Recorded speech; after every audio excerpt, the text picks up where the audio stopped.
Much of the myth of the basilisk can be seen to be an over-exaggeration of various real creatures.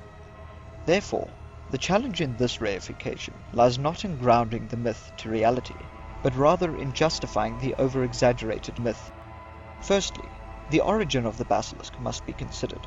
How might a snake be born from a chicken? There exist several possibilities for this, but the most reasonable takes the form of brood parasitism.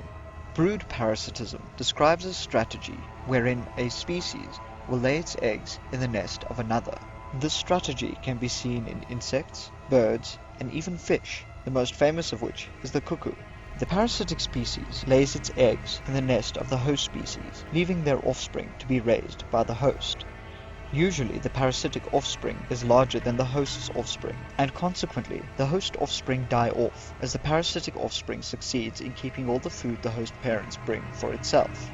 In this manner, basilisk offspring might take advantage of the incubation provided by a warm-blooded species, followed by a ready food supply immediately after hatching, namely the chickens. While it is physically impossible for a rooster to lay eggs, it is perhaps not unreasonable for a sense of something unnatural brewing in an egg to affect only one gender of a species.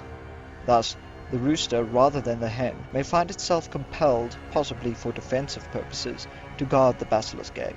However, this could also be explained by a rooster simply being more attracted to the pheromones a basilisk egg may have, rather than a hen.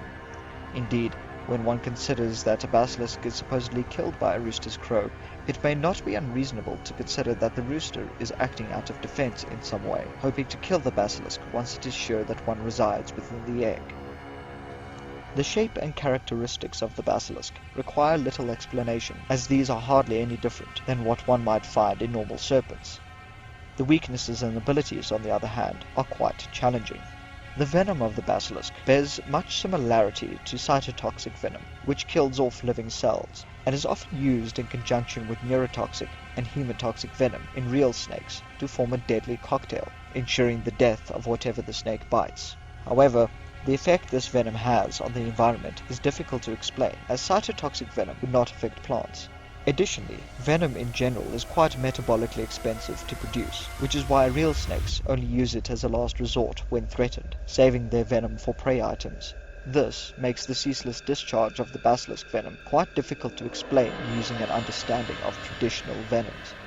As such, we turn to less common toxins that might act as venom for the basilisk, such as hydrogen cyanide. A few creatures use hydrogen cyanide for defensive purposes, such as the yellow-spotted millipede, so it is not unreasonable for a creature to produce such a dangerous substance from its own metabolism. While this isn't capable of killing vegetation en masse, a basilisk, acting as a font of poison, could certainly affect nearby grasses and the like. The post-death bite of the cobra is useful in once more describing the virulence of the basilisk's poison, but unfortunately, it is very difficult to contrive a manner in which the basilisk might be able to scorch anything that it looks at. Perhaps you can think of a way in which this might be possible, dear viewer. Let us know in the comments below.